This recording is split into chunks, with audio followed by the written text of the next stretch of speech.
আমার রান্না কমপ্লিট হয়ে গেছে। এবার ওর বাবা এলো, এসে তরমুজ এনেছিল আর আঙুর এনেছিল।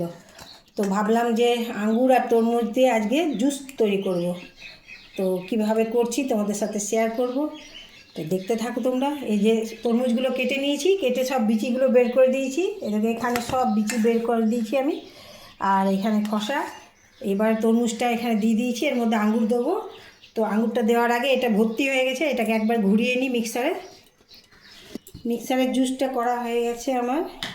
মিক্সারে ঘুরিয়ে নিলাম, এটাকে জুস করে নিলাম। এবার একটা এই ছাকনা দিয়ে তলায় একটা বাটি দিয়ে দিয়েছি, এর মধ্যে ছেঁকে নেব।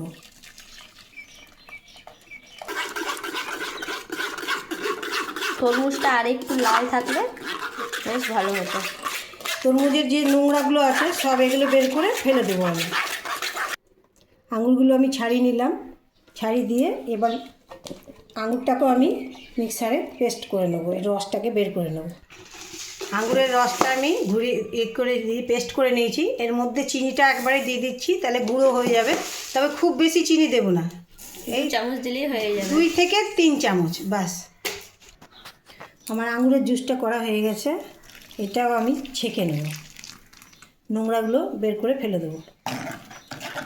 চিনিটা আমি 2 চামচ দিলাম, এই জন্য 2 থেকে 3 চামচ, কারণ যদি তরমুজের মিষ্টিটা কম আছে সেই জন্যই 2 থেকে 3 চামচ দিলাম। এর মধ্যে আমি দিয়ে দিলাম বিট লবণ, আর দিয়ে দিলাম গোলমরিচের গুঁড়ো, আর এখানে আছে জলজিরার প্যাকেট, এটা দিয়ে দেবো আমি সম্পূর্ণ। গোটা প্যাকেটটাই দিয়ে দিচ্ছি, কারণ অনেকটা জুস আছে। এবার এটাকে আমি ভালো করে নেড়ে নেব।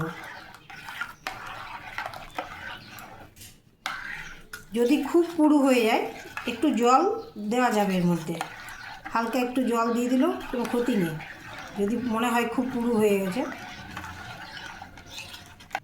এইবার এটাকে আমি ফ্রিজে ঠান্ডা হতে দেব। আমার শরবতটা আমি ফ্রিজে রেখেছিলাম, ঠান্ডা হয়ে গেছে, 1 ঘন্টা মতন ছিল, ঠান্ডা হয়ে গেছে। এবার ওটাকে বের করে আমি গ্লাসে ঢেলে নিয়েছি। এবার ওপর থেকে একটু লেবুর রস দিয়ে দেবো, দুটোতেই লেবুর রস দিয়ে দিলাম। এবার এটা একটু চামচ দিয়ে নেড়ে দিলাম। এটা পুরো রেডি হয়ে গেল আমার শরবতটা। দেখে তো কেমন লাগছে অবশ্যই জানাবে, কারণ তোমরা তো খেয়ে বলতে পারবে না, খেয়ে আমি বলবো আর দিয়া বলবে যে কেমন হয়েছে। তাহলে দিয়া, তুই আর আমি খেয়ে দেখি কেমন হয়েছে। এই যে দিয়া খেয়ে দেখো কেমন লাগছে, আর আমি খেয়ে দেখি। অপূর্ব অপূর্ব, দারুণ হয়েছে। তোমরা এই গরমের দিনে একবার ট্রাই করে তোমরাও দেখতে পারো। এই গরমের দিনে ভীষণ উপকার এইগুলো, তরমুজের শরবত বলো, যে কোনো ফলের রস। এটা বাচ্চাদের জন্য খুব প্রোটিন, আর খুব সুন্দর এটা খেতে লাগছে, আর পুষ্টিকর। তো অবশ্যই তোমরা বাড়িতে ট্রাই করে দেখো।